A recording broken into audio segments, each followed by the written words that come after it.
What's up, everybody? It's your boy Rashad Buie. Considering that like and subscribe button as I upload videos on a weekly basis covering the hottest topics in sports, especially if it is OU related. This is Ballin' with Buie.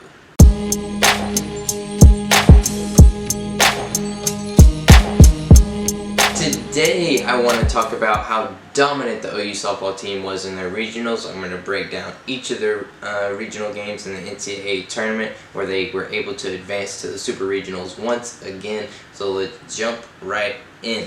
In that first regional game they played Morgan State, and there were several records that were broken in that opening game. But to begin the game, Giselle Juarez got to start in the circle for OU, and then Stephanie Runlet started for Morgan State. It was Morgan State's first chance to get into the tournament. The only downfall is they had to play Oklahoma, who is potentially one of the greatest, if not the greatest softball team to ever see the field.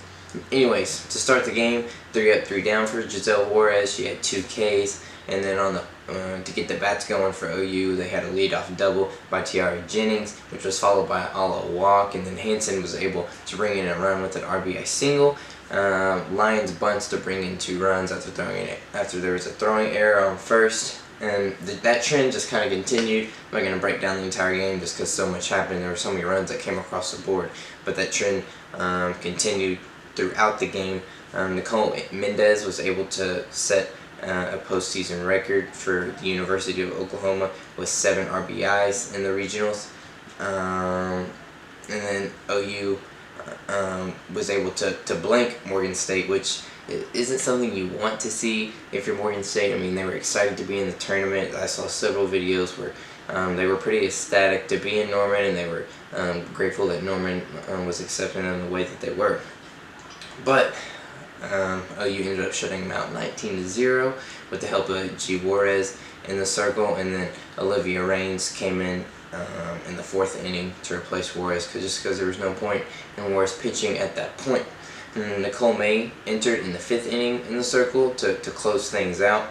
But yeah, OU ended up mercy rolling them 19-0. It set an NCAA postseason record with 8 doubles in that game, and it was the largest shutout in an NCAA tournament game in Division I history. Moving on, OU's second regional game, which was against Wichita State. Shannon Sale ended up getting the start in the circle. Bailey Lang for Wichita State got their start, and she also started in the regular season matchup when they faced each other, and OU won that matchup 14-3 after 5 innings. And in Wichita State's first regional game, they were able to take down Texas A&M 9-7. There's a lot of points scored in that game, and it's the top 2 home run hitting teams in the country, so you knew that there were going to be fireworks. You knew that there were going to be runs being brought across the board.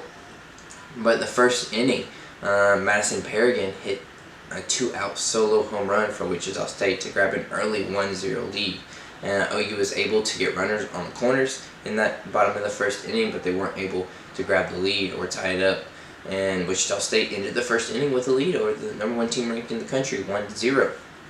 Rolling into that second inning, it was 3 up, 3 down for Shannon Sell in the second, and then Lindsey Elam hit a solo home run in the second. She actually was the leadoff hitter in that inning. She started off the second with a solo home run, but that's all OU would be able to manage in that inning, but they were able to bring it to a 1-1 tie at that point.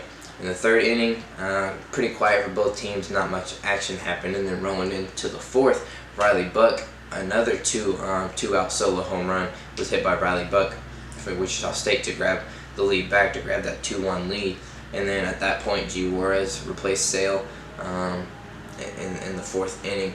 And at the bottom of the 4th, OU was able to get a runner on base with Jada Coleman hitting a leadoff single, and she was able to advance to third just on a couple sacrifices by OU. But Wichita State was able to get out of the inning and roll into the 5th with a 2-1 lead. And that's kind of, things are getting late at that point. You're in the 5th inning, you're running out of bats to be able to bring runs in.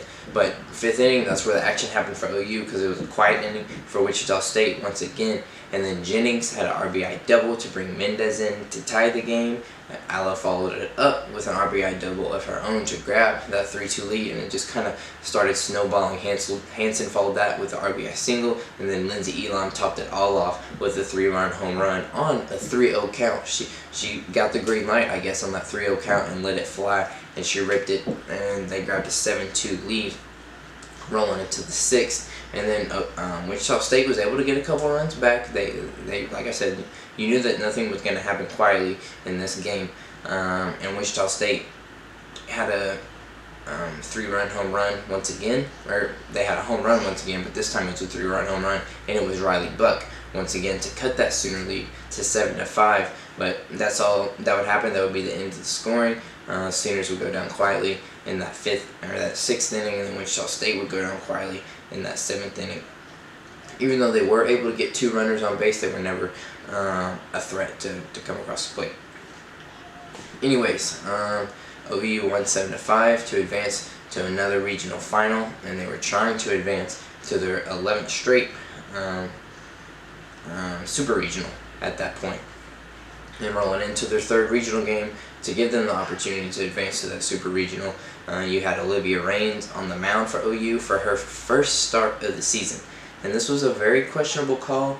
I think that Patty Gasso was trying to just save Sale and Juarez and not have to pitch them until a super regional, but it obviously wasn't the correct decision. But OU was able to recover fairly quickly. But Olivia Raines was on the mound for OU. She only had 17 innings pitched all season, and OU was an away team, so they were in the away dugout even though they were in Norman. Then Bailey Lane got the start once again for Wichita State. I mean, she has a tank on her apparently, because she pitched in all 3 games, I believe.